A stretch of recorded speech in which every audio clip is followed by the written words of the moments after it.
Que Dios les bendiga y nosotros, su iglesia, le mandamos un fuerte abrazo en el Señor. Que el Señor les bendiga en gran manera.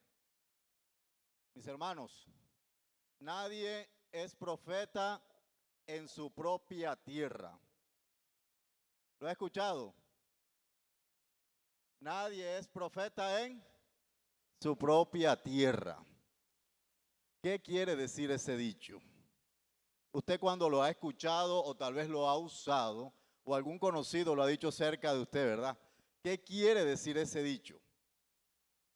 Entonces comenzamos a mirar, ¿verdad? ¿Quién es el profeta? ¿Qué hace un profeta, verdad?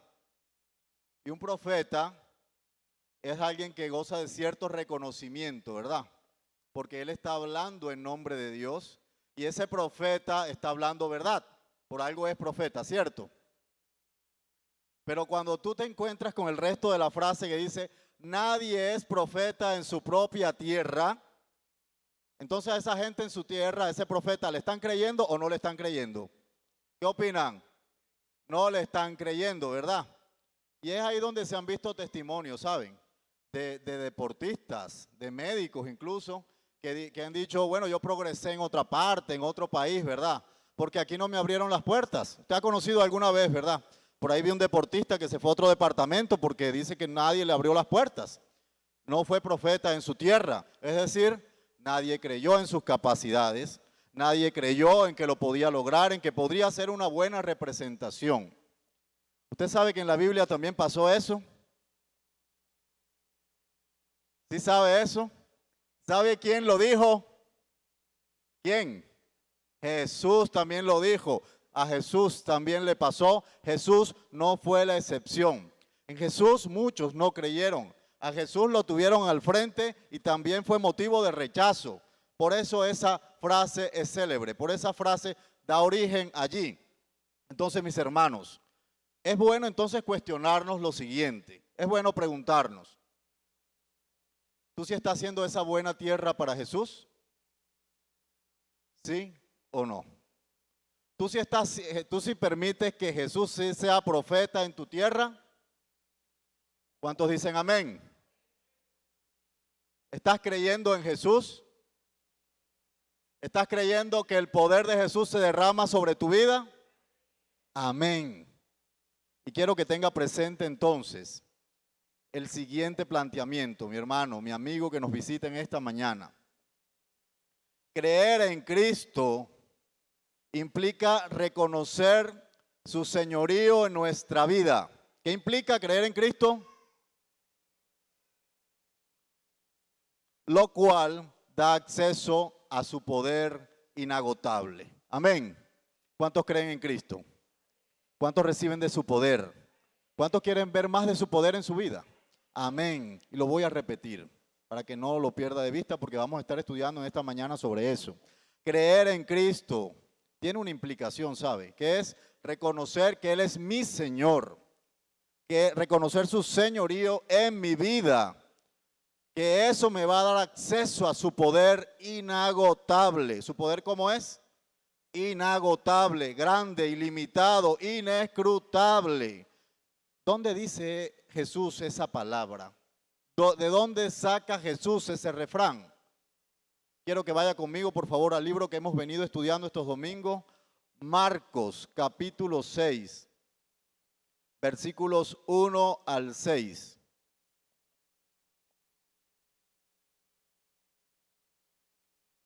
Marcos, capítulo 6, versículos 1 al 6.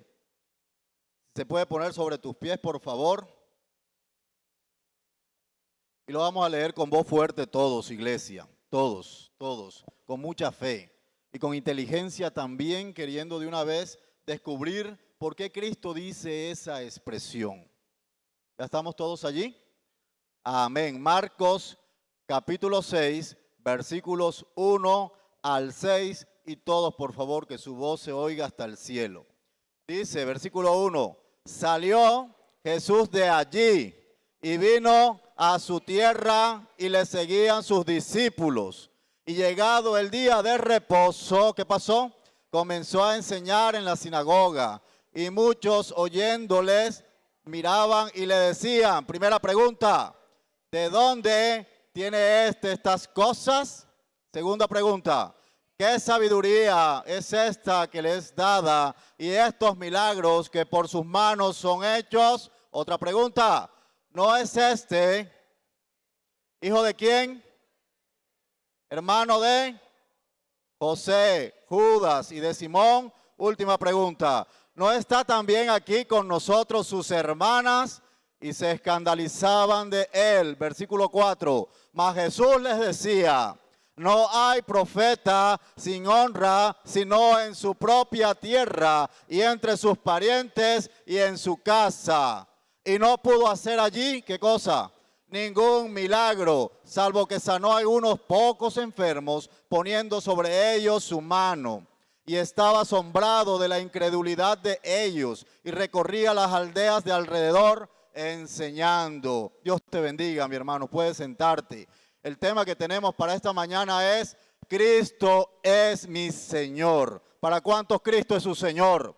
Dígale un fuerte amén. Cristo es mi Señor. Amén. Por encima de todas las cosas, Cristo es mi Señor. Entonces, la primera parte que vamos a mirar, mis hermanos, es que creer en Cristo implica reconocer su señorío en nuestras vidas. Amén.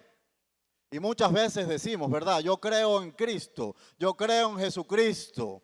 Pero el planteamiento del interrogante es si nos parecemos a estas personas que están echando esta cantidad de cuestionamientos, ¿verdad? Porque una cosa es decir yo creo, otra cosa es que se evidencie en tu vida si verdaderamente estás creyendo. Cuando sí hacemos eso, entonces estamos constituyendo a Jesucristo como nuestro Señor. Diga, Cristo es mi Señor. Amén. Entonces descubramos cómo se desarrolla esta historia, ¿verdad? ¿De dónde sale este refrán de Jesús? Mira el versículo 1. ¿Qué está haciendo Jesús allí? ¿Qué dice el versículo 1? Salió Jesús de allí, vino a su tierra y le seguían los discípulos. ¿De dónde salió Jesús? La respuesta está en el capítulo 5. Jesús venía de hacer grandes milagros, así como lo ha hecho en su vida y en mi vida. Amén. Ha venido a hacer obras extraordinarias, ha venido de la casa del principal de una sinagoga que se llama Jairo, en donde todo el mundo decía, esta niña está muerta. Mira, Jairo, no hay nada que hacer, tu hija está muerta. Pero él llega con su poder y le dice, no señor, ella no está muerta, sino que duerme. Porque su poder es inagotable. Amén. Esta gente tenía zozobra, pero a la vez había una esperanza. Porque si no había esperanza, entonces ¿para qué van a molestar, verdad? ¿Para qué van a acudir a Jesús? Entonces ellos van con la esperanza de encontrar algo nuevo. Y Jesús hace su obra, muestra su poder. Miran que Él es el Señor. Entonces dice el versículo 1 que estamos leyendo que Él salió de allí. Entonces vaya cambiando de escena, ¿cierto? Salió de la casa de Jairo, esta niña se despierta, dice él al final, déjenla descansar, aliméntela, dice, no digan a nadie esto, y dijo que se le diese de comer. Él deja allí su obra hecha, su gloria fue manifestada, pero llega a otro lugar, y dice el versículo 1 que salió de allí, se fue ¿para dónde? ¿Para dónde? Para su tierra. ¿Cuál es la tierra de Jesús? A veces interpretamos como la tierra de Jesús, Belén, ¿verdad? Otros dicen que Jerusalén, otros dicen que otra parte, ¿cierto? Pero realmente, y los evangelistas, los cuatro van a coincidir, que la tierra de Jesucristo, de nuestro Señor Jesucristo, es Nazaret. Es Nazaret, ¿verdad? Y en eso Mateo 2 nos va a ayudar. Si tú te vas al capítulo 2 de Mateo, te va a mostrar la trazabilidad de Jesucristo desde su nacimiento. Vamos a tenerlo en cuenta en esta mañana, aprendamos eso de nuevo. Jesucristo nace en Belén, ¿cierto? En Belén. Por eso vemos la representación de los pesebres, de los animales, porque efectivamente fue en ese contexto que Cristo nació. Pero sucede que a Herodes le dicen, es que se va a levantar un rey y te va a destronar, y el rey comienza a matar ¿a quién? a los primogénitos, ¿verdad? Los primogénitos los comienza a matar y le fue dado aviso a José, a María, váyanse de aquí y se van para Egipto. Entonces, segundo escalón, nace en Belén y se va ¿para dónde? Para Egipto. Muere Herodes, el peligro estaba pasando, ellos se van a regresar a su tierra, a Belén, en Judea, en la provincia de Judea, pero sube otro rey peor que se llama Arquelao y le dice el ángel nuevamente, no señor, te vas a ir a Galilea, te vas a ir específicamente en tierras de Galilea, a una provincia que se llama Nazaret. Y ahí en Mateo 2, versículo 23 vas a encontrar donde dice que nuestro Señor Jesucristo vino y habitó en la ciudad que se llama Nazaret, para que se cumpla lo dicho por los profetas, que de nuestro Salvador sería llamando un nazareno, así sería llamado. Entonces nace en Belén, se va a Egipto, llega a Nazaret, es su tierra de crianza, ¿verdad? Por eso le decimos, mi tierra es tal parte, mi tierra es Valledupar, ¿verdad? Porque me crié allá desde niñito. Es lo que conozco, son mis raíces, es mi cultura, es mi gente, son mis calles, son mis vivencias, mis experiencias. Esas son las de Jesús, Nazaret. Pero Marcos capítulo 1, este libro que estamos estudiando, el versículo 9, cuando ya Jesús está adulto, no estamos hablando del niñito de los 12 años que se fue al templo, ¿no? A enseñar. Estamos hablando que tenía un promedio de 30 años, comienza su obra ministerial. Y llega en Marcos capítulo 1, versículo 9, de repente cierto día llega al Jordán. Y ahí está Juan esperándolo para ser bautizado. Juan lo bautiza y es ahí donde comienza su ministerio. Y nosotros estos domingos, si ha mirado, estado atento al libro de Marcos, hemos visto cómo nos los han venido enseñando, ¿verdad? Por donde Jesús va pasando, va haciendo obras. Amén. Por donde Jesús va hablando, va enseñando, va transformando vidas. Así como ha trabajado en nuestra vida, vemos que en Capernaum hace muchísimos milagros. Va dando un mensaje de esperanza. Amén. Un mensaje de vida eterna. Un mensaje que le está diciendo, tú, la muerte no es el fin para ti. Vas a tener vida eterna si tú crees en mí. Entonces, mis hermanos, en ese escenario, Jesús, la fama se va multiplicando, muchos están creyendo. En Capernaum, en la ciudad donde se hizo muchísimos milagros, esta gente creyó en gran manera y por eso se vio el poder de Cristo, por eso se vieron muchísimos milagros. Amén, por eso se vio su obrar. Capernaum es un gran ejemplo, pero hoy no vamos a hablar de Capernaum, sino de la tierra de Cristo que se llama Nazaret. Mire otra vez el versículo 1, entonces salió de la casa de Jairo, está en su tierra, nos quedó clarísimo, ¿verdad? Está en Nazaret y estaba con los discípulos. ¿Qué esperaríamos nosotros que pasara allí después de tener tanta fama y reconocimiento en muchos alrededores? ¿Qué esperaríamos que pasara cuando llega él a su tierra? ¿Usted qué piensa, mi hermano? ¿Qué esperaría? ¿Cómo? Milagros. ¿Y cómo sería esa acogida para Cristo, ese recibimiento? ¿Cómo? Con esa fama que tenía, ¿verdad? Diríamos que muy bueno, qué fama, ¿verdad? Oh, llegó el Señor. Oh, si lo hizo en Capernaum, Él puede obrar aquí. Vamos a abrir las puertas. Si estuvo en la sinagoga de Jairo, ¿cómo no va a estar en la nuestra? Si Él es de aquí, si Él se crió aquí, ¿verdad? Eso es lo que nosotros pensaríamos, ¿cierto? Pero veamos realmente qué pudo haber pasado. Mira el versículo 2. ¿Qué pasó allí? Llegó el día de reposo, ahí equivale a sábado, ¿cierto? Y comenzó a enseñar en la sinagoga. Lo que para nosotros es este templo, lo que para un musulmán son una mezquita, para el judío es una sinagoga, un lugar de congregación en donde se predica y se adora a Dios y se predica únicamente Antiguo Testamento. Es lo que los judíos estaban viendo allí y llega Jesús a enseñar también. Y yo leía esto y yo decía, mira que Cristo no llegó en plan familiar, ¿verdad? Está llegando a su tierra. No llegó en plan de visita, no llegó en plan de paseo, llegó continuando la obra para la cual fue enviado. Amén.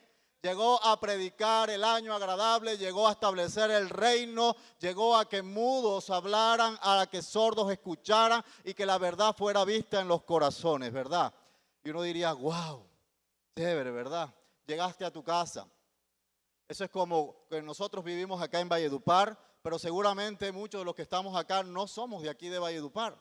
Llegamos a Codazzi, llegamos a Santa Marta, incluso tenemos aquí hermanos que son de Venezuela, que los amamos y los recibimos y son nuestros y que se quedan aquí, ¿verdad? Pero cuando van allá a Venezuela, dirían, bueno, yo llegué a mi tierra, ¿cómo es el recibimiento, verdad? ¿Cómo es el recibimiento cuando tú llegas a tu casa, a los tuyos? ¿Cómo es esa nostalgia, verdad? Y esperaríamos que eso pasara con Cristo también. Pero mire lo que dice ese versículo 2. Él está enseñando en la sinagoga y comienzan las preguntas.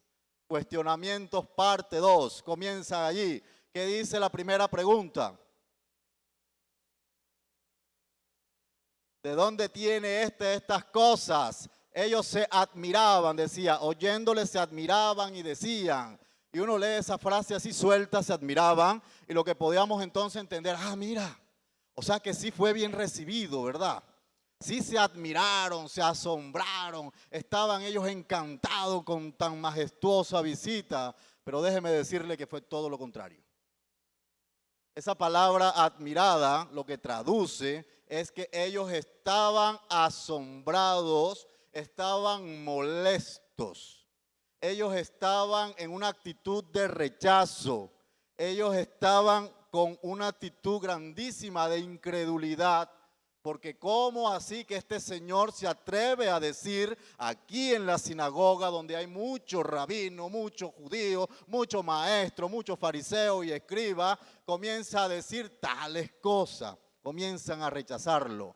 Mire esa expresión, esa primera pregunta, ¿de dónde tiene estas cosas? Cuando tú le llamas a alguien ¿cómo le estás hablando? Despectivamente, ¿verdad? No le estás diciendo, mira su nombre, esta persona, María, Juan, sino que le estás diciendo, que está allí, ¿verdad? Qué manera tan despectiva de tratar. Ahí estamos mirando como el calibre de la actitud mala que tenían hacia ellos. ¿De dónde tiene estas cosas? Es como si estuviera diciendo un disparate, ¿verdad? Y eso también nosotros lo decimos. Cuando vemos que una persona dice una imprudencia o algo que falta a la verdad, una incoherencia, ¿qué piensa uno? Bueno, ¿y de dónde sacó este disparate, verdad? Exactamente era lo que le estaba pasando a Jesús. ¿Usted se acuerda cuando inició, no el COVID aquí en Colombia, sino cuando llegó a los ojos de usted al televisor y vio las imágenes de China y se anunciaba que habían unas 2, 3 personas infectadas, ¿verdad? Y que ya los expertos, no los de aquí, los de allá que estaban ahí y ya estaban estudiando el virus, comenzaban a decir, si esto no se para, puede hacerse una pandemia, ¿verdad? O sea, algo de dimensiones mundial, ¿verdad? Y por consiguiente, entonces tendría que darse un confinamiento y tendríamos que protegernos, aislarnos y demás. Aquí en Colombia muchos dijimos, ¿cómo? Eso lo combaten. ¿De dónde me voy a guardar? Yo tengo que trabajar, yo tengo que estudiar, a mí nadie me guarda, eso está lejísimo. ¿Y cuál fue la historia? ¿Cuál fue el resultado? ¿Cuántas personas muertas? No se ha ido, algunos tenemos tapaboca todavía puesto. No se ha ido. Entonces ese disparate, aunque lo vimos disparate y aquí lo dijimos, cuando me encierran, pasó. Ya para los 3 años ahora en marzo de este año que viene. Entonces así estaban mirando a Jesús. ¿De dónde este hombre saca estas cosas? ¿Usted tiene curiosidad, mi hermano, qué cosas dijo Jesús allí? Para que esta gente se levantara y dijera, ¿él de dónde saca esto? Sí lo hay. Vamos a Lucas, al capítulo paralelo, Lucas 4, 16 al 21. Vamos a mirar qué fue lo que dijo Jesús, que esta gente se molestó. Lucas 4, del 16 al 21.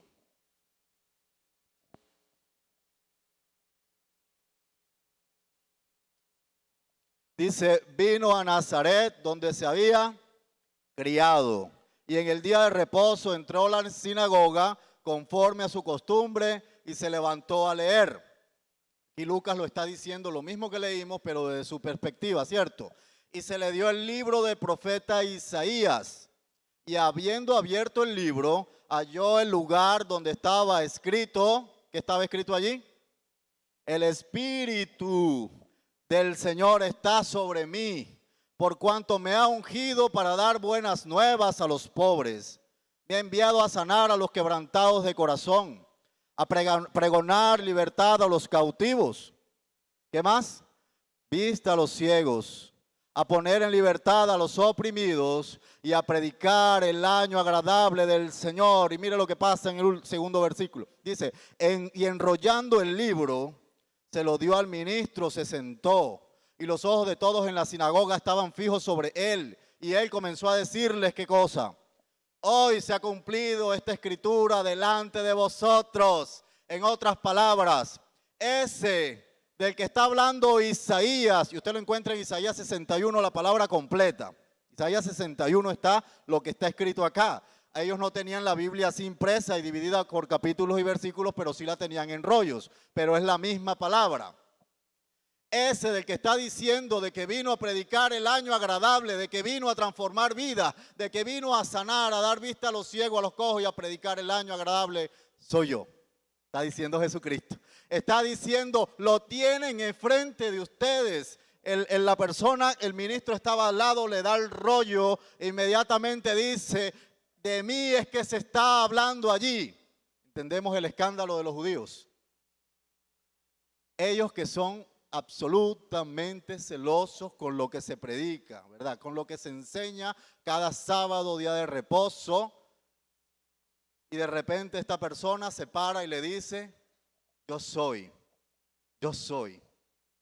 el Señor del que están hablando allí. Yo soy el que estoy haciendo esas obras, las vengo a hacer de Capernaum. Hoy se está cumpliendo la escritura porque lo estoy diciendo delante de ti.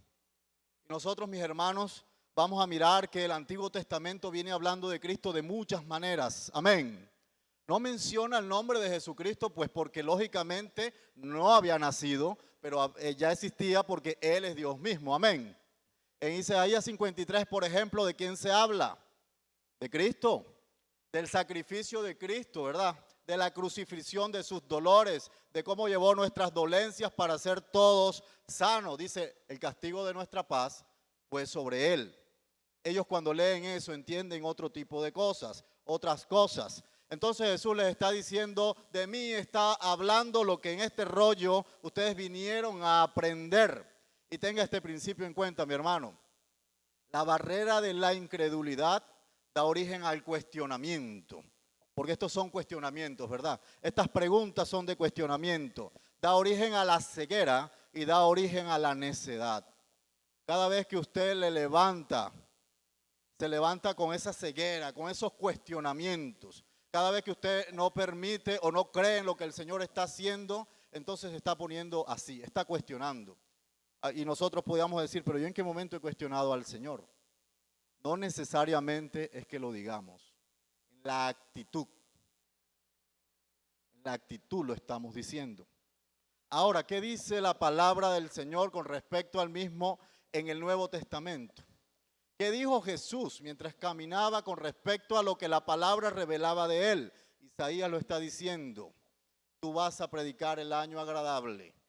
Ve conmigo a Juan 5:35. ¿Qué dice la palabra allí? Del 35 al 40. Dice el versículo 35. Él era la antorcha que ardía y alumbraba, y vosotros quisiste regocijados en su tiempo, en algún tiempo en su luz.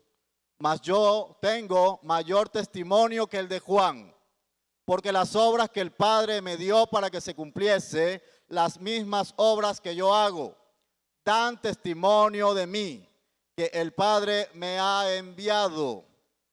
También el Padre que me envió ha dado testimonio de mí. Nunca le habéis visto, ni le habéis oído su aspecto. Dice, versículo 36. Ni tenéis sus palabras morando en vosotros, porque a quien Él envió, vosotros, ¿qué pasa? No creéis. Versículo 39 y 40. Escudriñad las Escrituras. ¿Por qué? A vosotros os parece que en ellas tenéis la vida eterna y ellas son las que dan testimonio de mí. Y no queréis venir a mí para que tengáis vida eterna. Él está diciendo, hay tres cosas que ahí en Juan se están dando testimonio de mí por si no estás entendiendo. Una es, versículo 36, es que las obras que yo hago en tu vida, nadie las puede hacer. Y téngalo en claro, las obras que Cristo hace en nuestra vida, nadie las puede hacer. Amén. Entonces, para que creamos por las obras, el versículo 37 le está diciendo, también el Padre da testimonio de mí. Segunda prueba. Y tercera prueba, porque las Escrituras dan testimonio de mí. Versículo 39. Créele al Padre, cree a las obras, pero también cree que las Escrituras están hablando de mí. ¿Sabe que ese versículo que no sabemos tanto, el 39 que dice, escudriña bien las Escrituras porque a vosotros os parece que en ellas tenéis la vida eterna y que ellas son las que dan testimonio de mí? ¿Sabe cómo lo dice la versión lenguaje sencillo? Ustedes leen la Biblia, dice ahí. Ustedes la estudian con mucho cuidado porque creen que alcanzarán así la vida eterna. Sin embargo, a pesar de que la Biblia habla bien de mí, o sea, de Jesucristo, ustedes no quieren creer en mí para alcanzar la vida eterna. Es decir, ustedes leen la palabra, pero no están creyendo lo que habla de mí la palabra. Ustedes parecen que en la palabra alcanzan vida eterna, pero ella da la testimonios de mí y no están creyendo esa parte de la palabra. Y tenemos que cuestionarnos. Nos podemos saber la Biblia, mi hermano, de memoria. Podemos predicarla, podemos enseñarla, podemos discernir todo el cuento, pero ¿de qué nos sirve leernos, aprenderla, si no estamos creyendo en Jesús como tiene que ser? Amén. ¿De qué nos sirve? ¿De qué nos sirve congregarnos? ¿De qué nos sirven las obras, las buenas obras, verdad, delante del Señor, si no estamos creyendo en Cristo? Y eso nos pasa a la segunda pregunta que está en ese mismo versículo 2 de Marcos 6. La segunda pregunta dice, ¿cuál es la sabiduría que te es dada, Jesús? Estos milagros que por tus manos son hechos. O sea, lo primero que le dicen es, ¿tú de dónde sacas estas cosas, verdad? Él está diciendo de la palabra que da testimonio de mí. Isaías lo dice, en Juan también se dice, y ahora esta sabiduría de dónde le está viniendo. ¿Usted cómo entiende, mi hermano, la palabra sabiduría? ¿Qué entiende por eso? ¿Qué es sabiduría?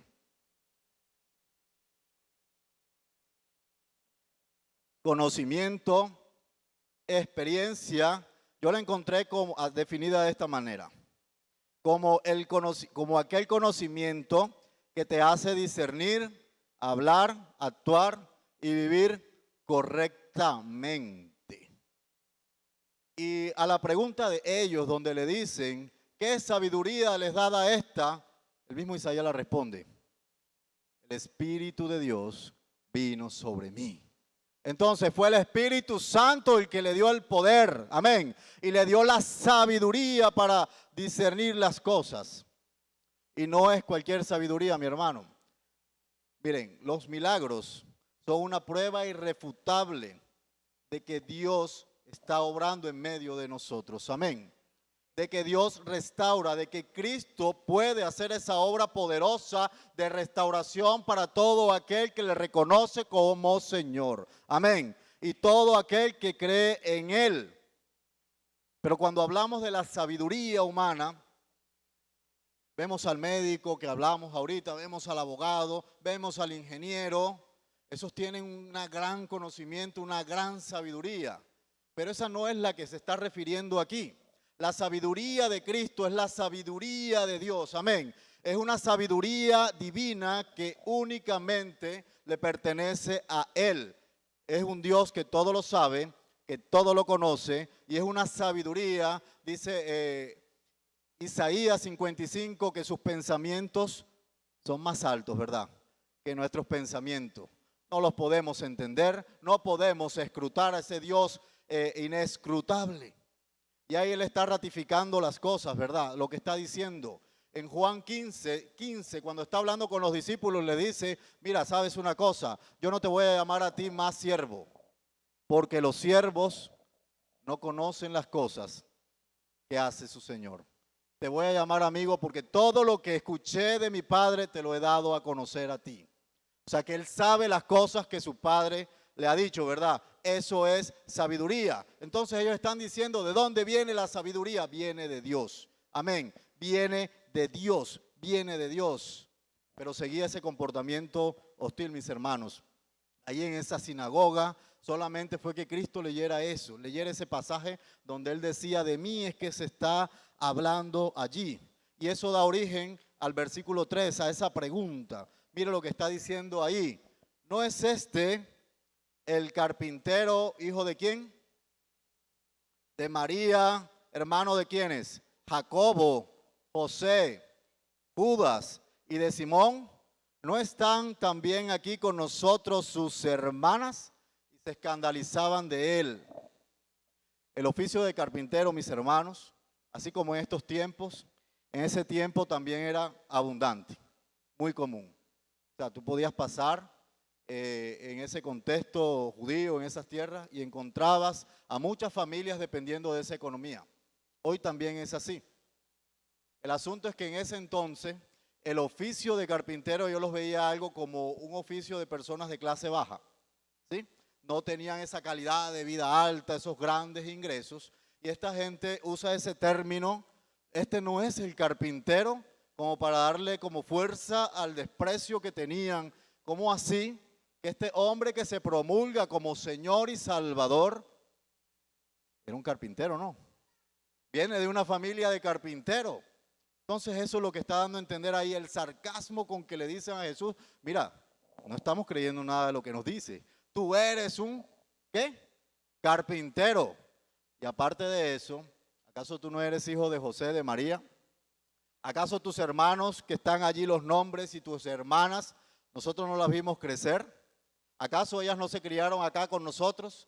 ¿Acaso ellas no calzan, no duermen, ustedes también, verdad? ¿No tienen sus necesidades? Así como nosotros. Entonces tú, ¿por qué vienes a decir todas estas cosas? Entonces tú, ¿por qué te vienes a autopromulgar como ese Salvador? ¿Usted ha pensado en eso? ¿Usted ha pensado por qué muchos no creen? ¿Usted ha pensado por qué a veces a la humanidad entera o por qué a muchas personas se le ha predicado el mensaje y su respuesta y su actitud es como la de estas personas? ¿Acaso él no fue un hombre común y corriente? ¿Acaso él no caminó y no se cansó? ¿Acaso no tuvo hambre, no tuvo sed? Claro que sí. Pero hay algo, mi hermano, que hace la diferencia. Hay algo, mi hermano, que lo hace diferente a sus padres y que lo hace diferente al resto de sus hermanos y a todo el mundo. Hablando de nosotros y hablando de esos que están allí cuestionándole. Es una verdad que tenemos que tener clara siempre. Filipenses 2, versículos 6 al 11. Es donde se revela por qué Dios lo dispuso de esa manera. Porque Dios fuera hombre, se encarnara en hombre. Filipenses 2, versículo 6 va a decir, el cual siendo en forma de Dios, no estimó el ser igual a ¿quién? A Dios, como cosa a que aferrarse, sino que se despojó a sí mismo y tomó forma ¿de qué? De siervo, hecho semejante a los hombres. Y estando en la condición de hombre, se humilló a sí mismo, haciéndose obediente hasta la muerte y muerte de cruz. Para lo cual Dios le exaltó hasta lo sumo y le dio un nombre que es sobre todo nombre, dígalo duro. Es un nombre que es sobre todo nombre, para que en el nombre de Jesús se doble toda rodilla que están en los cielos y en la tierra y debajo de la tierra, y toda lengua confiese que Jesucristo es el Señor, para gloria de Dios Padre. Aleluya. Amén. Es lo que la gente ahí no estaba entendiendo, que había necesidad de que Dios mismo tomara la forma de siervo, tomara un cuerpo como el de nosotros, se hiciera semejante entre nosotros, tuviera una familia como nosotros, como ellos, caminara, se criara como ellos, tuviera necesidades como ellos. Pero la diferencia es la misión. Él vino 100% humano, sí, 100% Dios también. Amén. Pero ¿por qué hacerlo? Vuelve la pregunta. ¿Por qué Él es? ¿Por qué hombre? Mi hermano, Él tenía que encarnarse y ser semejante, porque de qué otra manera podía vencer la muerte. Dios es espíritu. Amén. Y como espíritu, ¿cómo muere un espíritu? ¿Cómo tú matas a un espíritu? No puede morir, ¿cierto? Tenía que tomar la condición de un hombre. Ahora, lo que más quiere el Señor de nosotros es que nosotros procedamos al arrepentimiento, ¿verdad? Que procedamos a dejar esa vida atrás, la mala vida, nos arrepentamos y dejemos todo pecado atrás. Cristo llegó a encarnar ese ser santo, siendo hombre, para mostrarnos que también siendo hombre, igual que nosotros, podemos también vencer el pecado. Amén. Entonces, ¿cómo Él va a exigir algo? De pronto el hombre le dice, pero es que tú sí puedes vencer porque que tú eres espíritu. Entonces Dios dice, no, si ese es el problema, entonces yo me encarno y para que te des cuenta que yo puedo ser un modelo, soy tu modelo para que tú venzas también como lo hice yo. Amén. Eso es la justificación. A veces no lo tenemos claro y nos dice, pero es que Él caminó. Aquí estaban los judíos alegando también, ¿verdad? Filipenses 2, siempre ve allá, donde vas a ver que Dios, siendo espíritu, tomó la forma, así como la tenemos nosotros, de hombres que se cansan, que les duelen para hacer todas estas cosas. Hebreos 9:22 viene a decir que sin remisión, que sin derramamiento de sangre, no hay perdón de pecados, no hay perdón de pecados. Entonces tenía que haber un cuerpo, tenía que haber ese cuerpo para llevarlo al matadero, que en este caso fue la cruz, ¿cierto? Para que la sangre fuera derramada, un espíritu no va a botar sangre. Para que la sangre fuera derramada y por esa sangre todos fuéramos comprados, amén. Si no hubiese derramamiento de sangre, entonces no podíamos ser comprados, amén. Y si Cristo no muere, entonces ¿qué muerte va a vencer si estaba vivo? Si estamos entendiendo.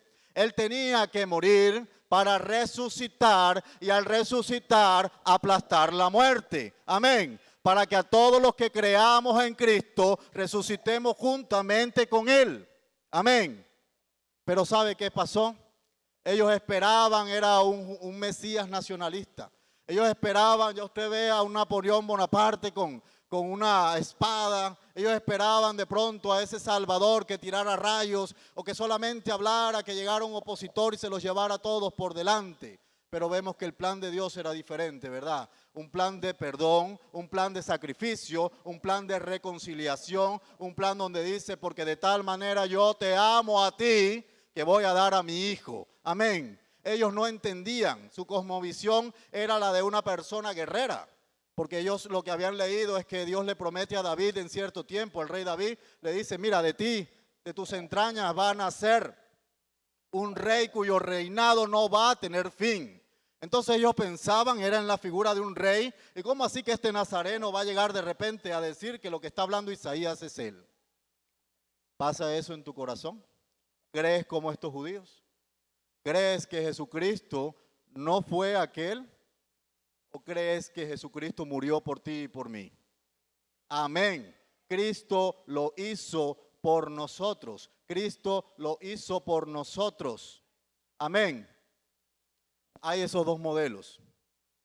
El modelo del que cree en Jesucristo, del que cree que Él siendo Dios fue encarnado, del que cree que Él cuando dice la palabra todo es hecho. Amén. Que cree que cuando Él va pasando la bendición fluye, de que cree que cuando la persona está tirada, acuérdate del paralítico, la vida es restaurada, de que cree que cuando llega sediento a Él, de tu interior van a correr ríos que salte para vida eterna, amén, de que cree que la muerte no es el fin, si apenas es el principio de la vida eterna, amén. En donde el dolor, en donde el sufrimiento, el padecimiento, el pecado va a quedar aplastado y va a quedar atrás porque vas a pasar a una eternidad con Dios. Amén. Ese es un camino, pero el otro camino es el que escoge el judío. El que está diciendo todavía no es, todavía no ha llegado, de este no está hablando la Escritura. Y sabe lo irónico, mi hermano. Estos días yo veía un documental que presenta uno de ellos. los que uno se aprende mucho geografía, sobre todo porque te muestra el lugar exacto donde la Biblia está diciendo que pasó tal cosa. Y se dedica al turismo a presentar lo que llaman como la vía dolorosa, donde Cristo hizo todo el recorrido hasta llegar a la cruz y morir por nosotros. Y como esta persona misma dice, aquí dejó caer la cruz, aquí se dice que José de Arimatea le ayudó con la cruz, allá en el Gólgota se dice que fue él crucificado por los romanos, en esta estación hizo tal cosa.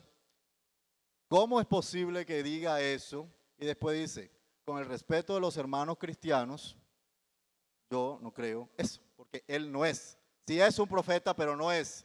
En ese mismo contexto están viendo los judíos eso. A pesar de tener la prueba física y donde ellos mismos están diciendo, sí pasó por aquí, sí sufrió, sí murió, sí fue crucificado junto a dos personas que eran delincuentes, ¿sí?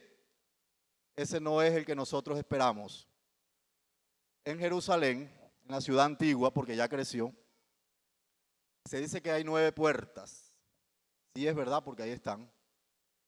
Las mostraron cierto día, las vi. Bueno, no fui, quiero ir.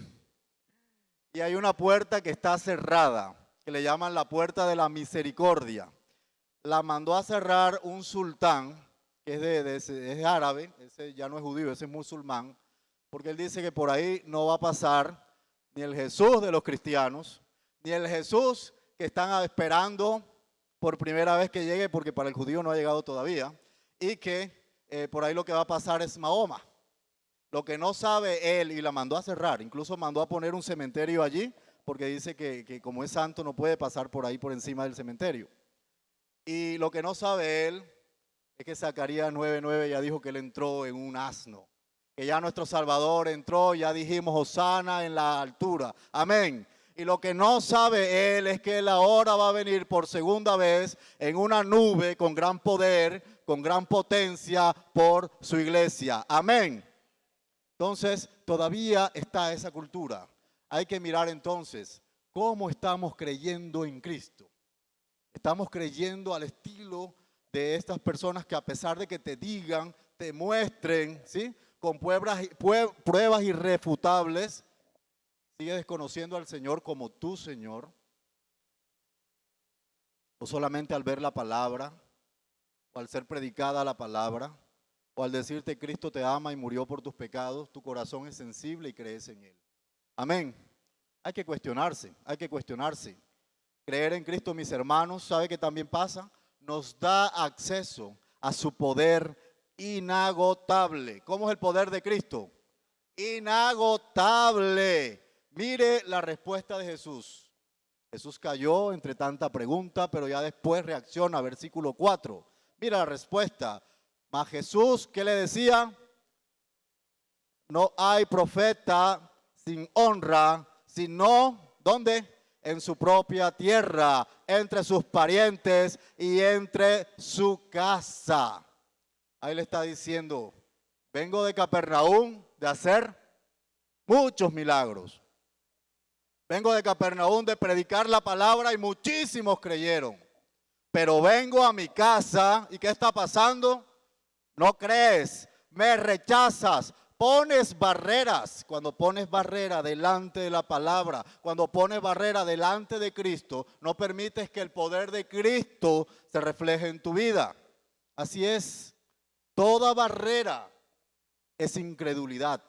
Y Él está diciendo aquí, mira, vengo de tantas partes que ni conocía y creyeron solamente porque hablé y porque vieron.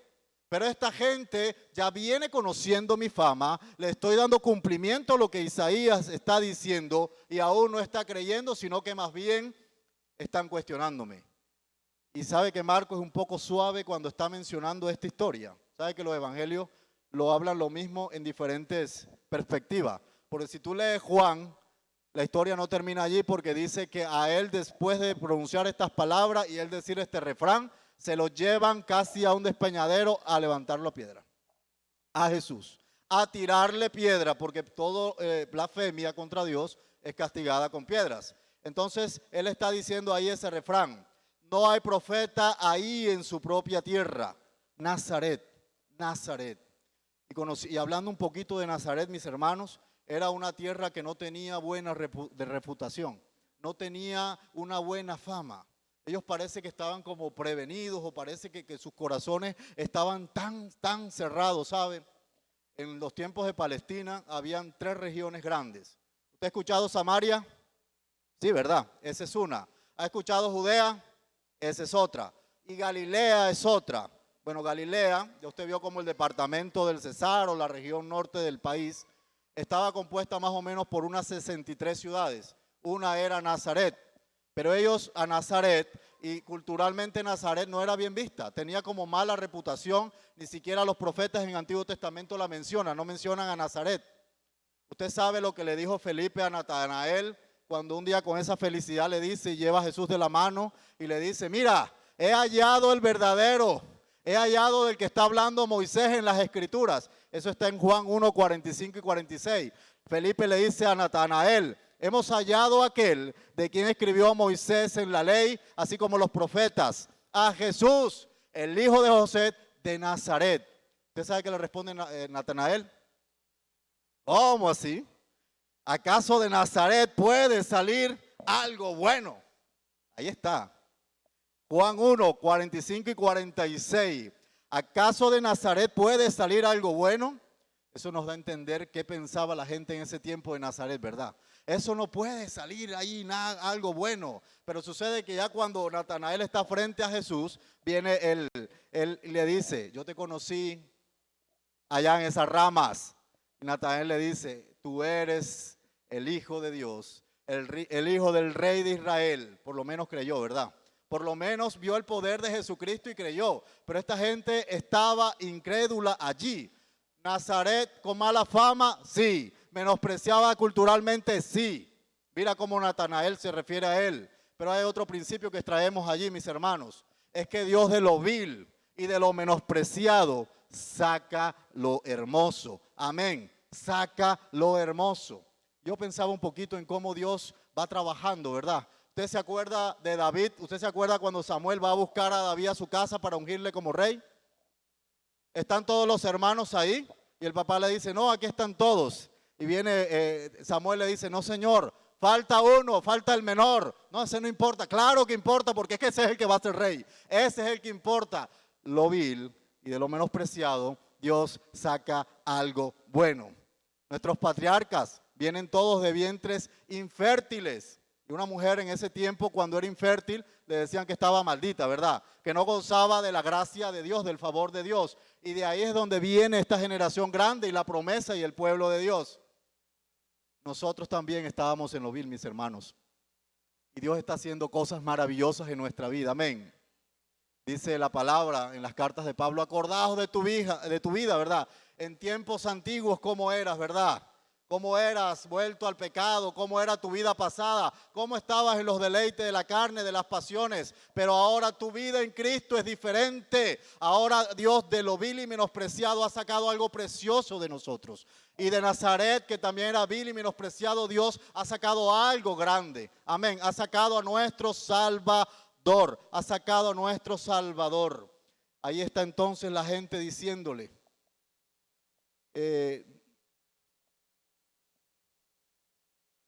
tú no eres el Mesías.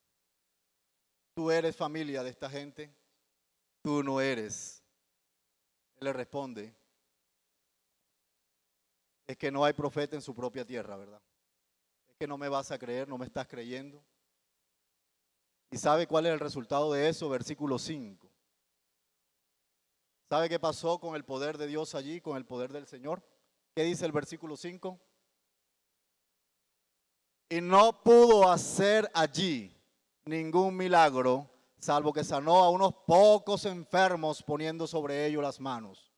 Cuando en Capernaum vienen a hacer ¿cuántos?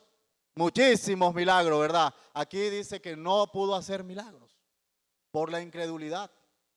Y no es que el poder del Señor allí se haya limitado, ¿verdad? Como cuando a uno le cortan el agua, que vas a abrir la llave y se acabó. No es que allí alguien le dio la orden y le dijera no obres y el poder del Señor se detuvo. Es que no había una fe y no habían corazones dispuestos o que se lo merecieran para que el poder de Dios fuera manifestado. Amén. Entonces, mis hermanos, no es que el poder del Señor se limite. No es que no se vea el poder del Señor porque se haya terminado. Es que hay una fe apocada que no deja que se vea el poder del Señor. Amén. ¿A qué nos llama esto? ¿Cómo tiene que ser nuestra fe, mi hermano? Sabe que todo este estudio viene a aterrizar allí, a cuestionarnos cómo estamos yendo a los pies de Cristo. Cristo estaba en qué lugar allí hablando. ¿Cómo era ese? ¿Una qué? ¿Una qué? Sinagoga. Estaba en una sinagoga. Pero yo quiero preguntarle, ¿acaso Jairo dónde estaba? En otra sinagoga, ¿cierto? No estaba en Nazaret, pero era otra sinagoga, la misma doctrina. Y viene esta gente y busca a Jesús para la niña, ¿verdad? ¿Y por qué obró el Señor? Porque hubo, ¿qué hubo? Hubo fe. ¿Y aquí por qué no pasó absolutamente nada? Dice la palabra, y Jesús estaba asombrado de la incredulidad de ellos. Y yo veía ese pasaje. Estaba la mujer también del flujo de sangre, ¿verdad? En el capítulo 5. Hizo 2 grandes milagros allí. 12 años esta mujer con esa hemorragia. Escuchó de Jesús y dijo, si tan solo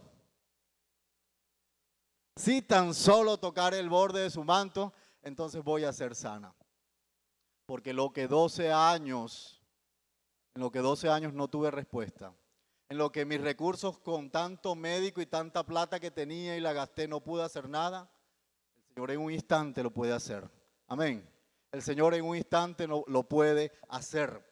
Y si usted ve el pasaje que sigue, que ya es el versículo 7, mira ahí en el capítulo 6, ya Él viene y manda a los discípulos a predicar, a hacer milagros y a mostrar, a hablar de Cristo. Y ahora que estamos estudiando ahí en la mitad, yo decía, Señor, estamos en 3 escenarios diferentes, ¿verdad? Venimos de experimentar el milagro, venimos de ver esta niña que estaba muerta y vive, ¿verdad? Porque creyeron. Un señor de la sinagoga, que no le importó su título, que no le importó que lo vieran, sino que llegó a Jesús con una fe grande, ¿verdad?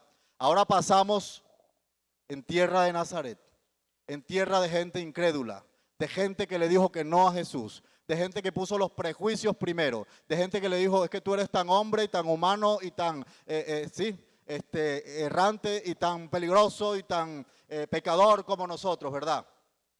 Mira cómo Jesús, cuando sale ya de ese encuentro, de esa sinagoga, él dice, ellos desprecian la gracia,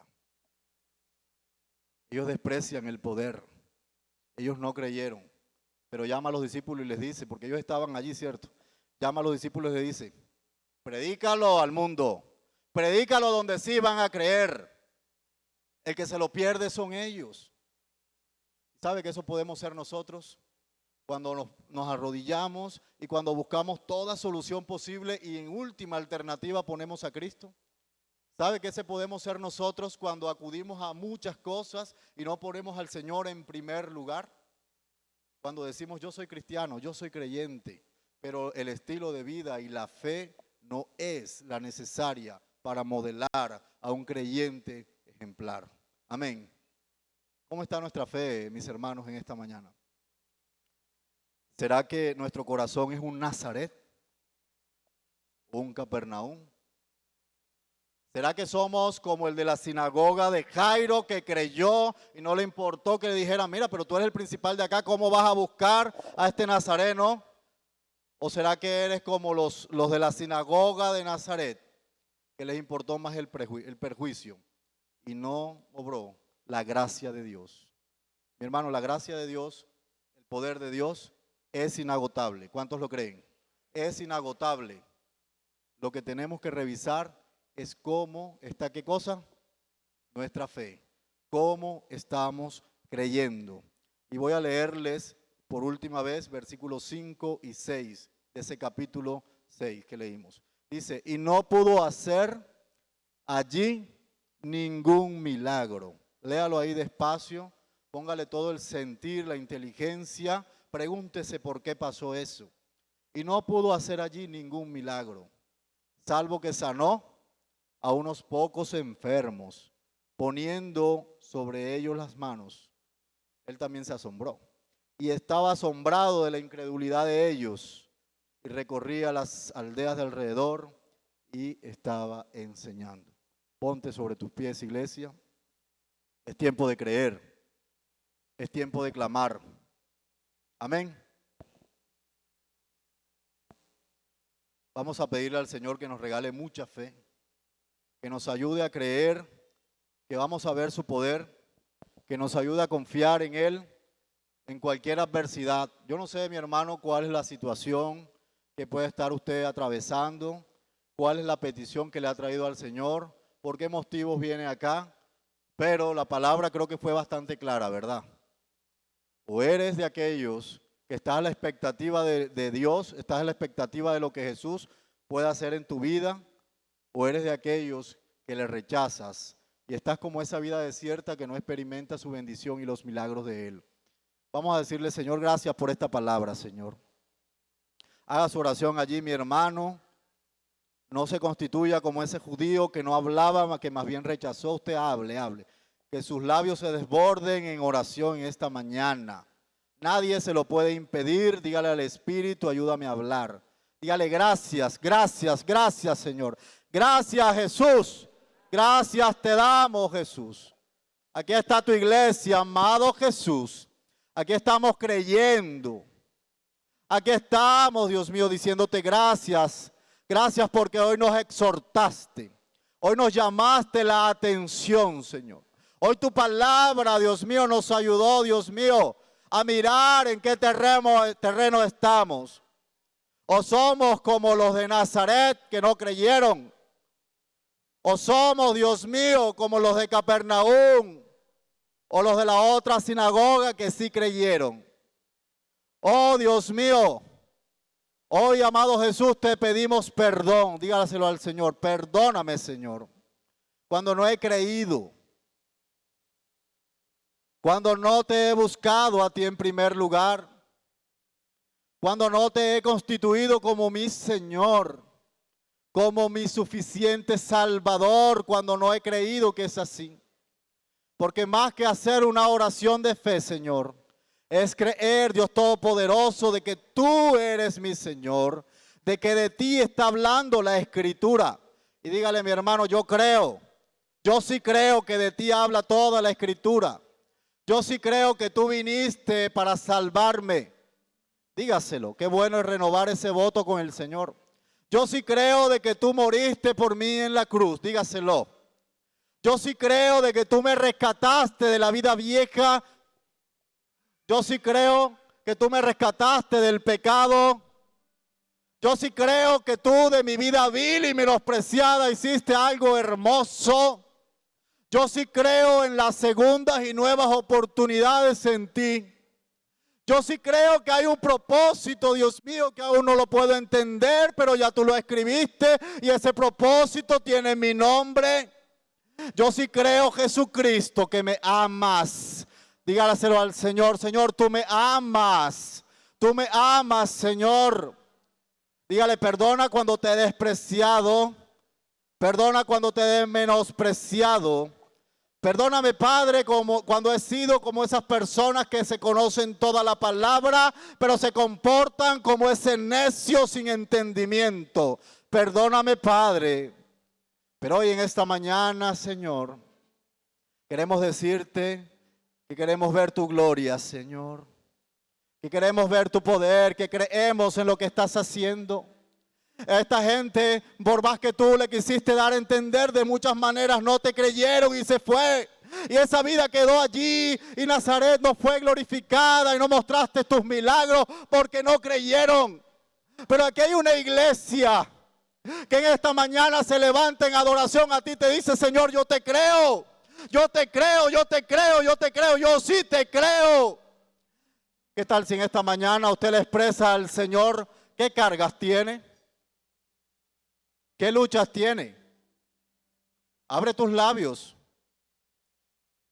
Eres un cristiano diferente, un cristiano que habla, que tiene la libertad de orarle al Padre. Y eres un cristiano que ha creído en Jesús, al que sirve, el que entregó la vida. Dile, Señor, yo no voy a ser como Nazaret. Señor, yo creo que en esta deuda tú me vas a ayudar. Díselo al Señor.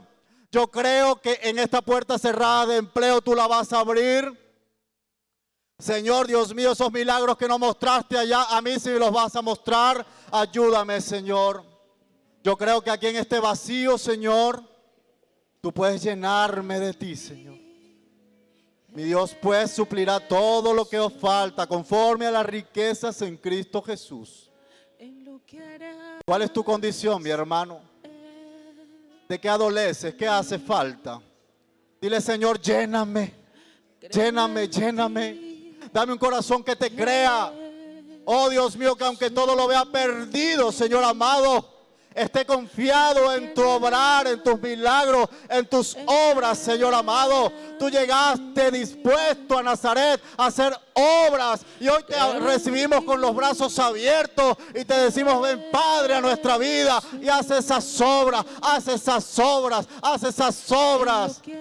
Oh, Dios, lo que está ahí torcido, dañado, sucio, mi hermano, dígale al Señor, sácalo.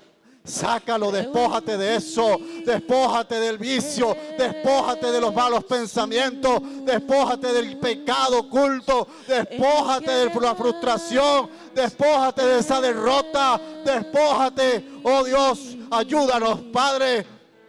Mi hermano, es tiempo de renunciar a las cosas que no te permiten ver a Jesús, las cosas que no te permiten confiar plenamente en Él. Tal vez hay prejuicios en el alma, tal vez tú has dicho solamente puedo con mi fuerza, pero el Señor te dice, es con mi fuerza que lo vas a lograr, es con mi fuerza que lo vas a lograr, es con mi poder, así como dijo Pablo, es que cuando soy débil digo que soy fuerte, porque tu poder se perfecciona en mi debilidad, Señor. Dígale al Señor, muestra tu poder en mi vida.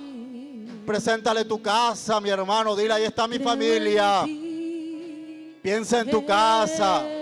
En este momento vas pasando allí por la puerta de tu casa, mi hermano. Vas entrando a la sala de tu casa y le dices al Señor, oh Señor, bendice aquí mi casa. Vas entrando a la cocina y le dices, Señor, provee lo que hace falta, provee el alimento, provee el grano. Y vas pasando por tus habitaciones y le dices, Señor, tú eres ese buen pastor que me hace descansar en lugares de delicados pastos. Tú eres el que me hace sacar toda preocupación, Señor.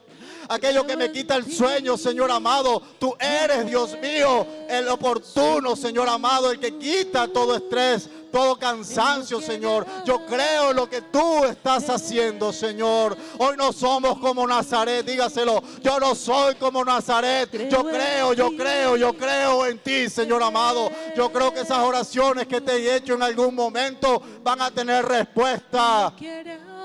Oh Dios, levanta tus manos a Dios. Levanta tus manos al cielo y depende. Dile, Señor, yo dependo de ti. Yo dependo de lo que estás haciendo. Cosas mayores que estas, dice la palabra, vas a ver. Y dile, yo creo en ti.